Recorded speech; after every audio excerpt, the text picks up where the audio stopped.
I'm Bob from Bob's Workshop. A few weeks ago, I bought some cheap freight cars from trains.com.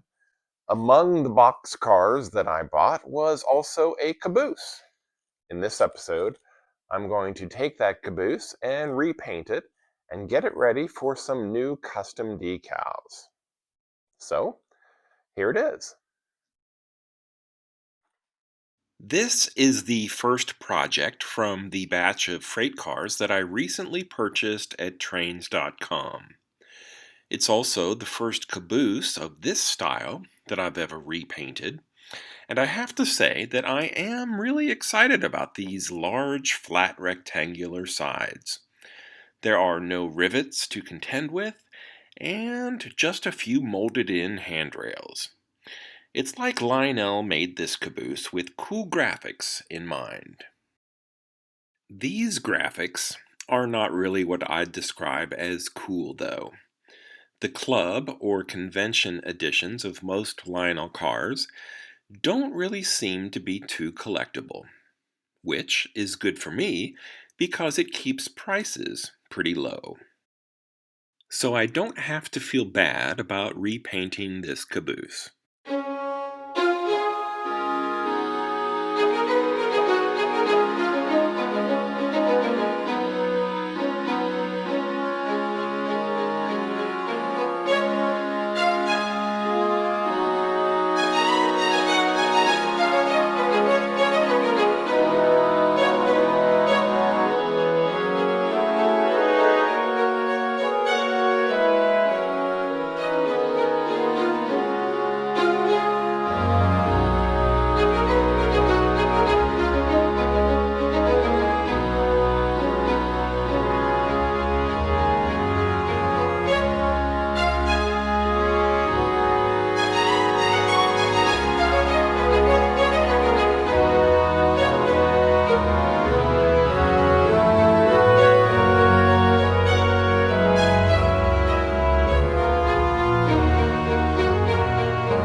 So far, this project has been pretty enjoyable.